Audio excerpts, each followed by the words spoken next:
दादाजी बिना कुछ सोचे समझे अपने पोते को 99 थप्पड़ जड़ देते थे, क्योंकि उन्हें पता था कि इस बच्चे के अंदर एक खतरनाक ताकत छुपी है, ऐसी ताकत जो एक मुक्के में पत्थर जैसे इंसान को भी खत्म कर सकती है। दादाजी नहीं चाहते थे कि उनका पोता कभी किसी मुसीबत में पड़े, इसलिए वो रोज उसके साथ बहुत सख्ती से पेश आते थे। लेकिन बच्चा भी क्या करता, उसके अंदर की ताकत उसे चैन से बैठने ही नहीं देती थी। वो जब भी खेलता तो अपने दोस्तों को इतना मारता कि उनके सिर से धुआं निकलने लगता। हर बार दादाजी को सबके सामने आकर हाथ जोड़कर माफी मांगनी पड़ती। आखिरकार पोते की वजह से बार बार मुसीबत आने लगी तो दादाजी ने एक रात चुपचाप घर ही बदल दिया। वो नहीं चाहते थे कि उनका पोता इस खून खराबे की दुनिया में फंसे, इसलिए उन्होंने अपनी पहचान छुपाकर उसे एक आम इंसान की तरह पालने का फैसला किया। लेकिन सबसे बड़ा डर ये था कि कहीं ये मासूम किसी दिन अपनी ताकत से किसी निर्दोष को नुकसान न पहुंचा दे। इसलिए दादाजी ने गुलेल की रबर से एक ब्रेसलेट बनाया और उसे पोते के हाथ में पहनाकर कहा, जब भी गुस्सा कंट्रोल ना हो तो किसी और को नहीं बल्कि खुद को मारना, और जिस दिन ये दर्द भी महसूस होना बंद हो जाए समझ लेना तुमने खुद को काबू करना सीख लिया है। लेकिन किस्मत को कुछ और ही मंजूर था। कुछ ही समय बाद दादाजी की लाश जंगल में मिली, वो भी बिना किसी वजह के मारे गए थे। ये देखकर लड़का पूरी तरह टूट गया। उसे समझ ही नहीं आया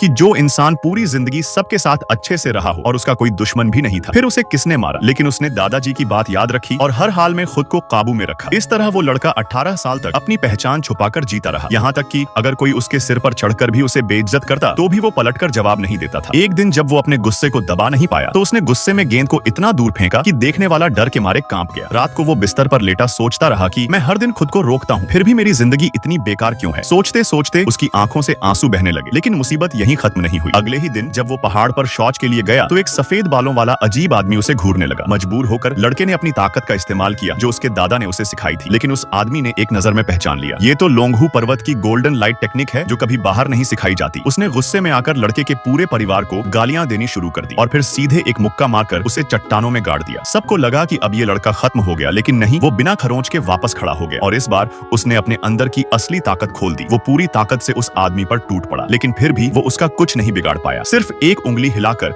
उस आदमी ने लड़के को जमीन पर गिरा दिया और उसे उठाकर बुरी तरह बेइज्जत करने लगा कि तेरे अंदर इतनी ही ताकत है, पता नहीं तेरे दादा ने ये ताकत कहां से चुराई, लेकिन मैं तुझे कभी भी इस पवित्र पहचान को बदनाम नहीं करने दूंगा। इतना कहकर उसने लड़के को जमीन पर पटक दिया और जैसे ही वो जाने लगा पीछे से आवाज आई, रुक जा। लड़का धीरे धीरे उठा और बोला, अब बहुत हो चुका, सालों से मैं खुद को रोक रहा हूँ, अपनी ताकत छुपा रहा हूँ, लेकिन अब और नहीं। इतना कहकर उसने अपने हाथ का ब्रेसलेट तोड़ दिया। अब वो पूरी तरह आजाद था और इस बार वो अपनी असली ताकत दिखाने वाला था।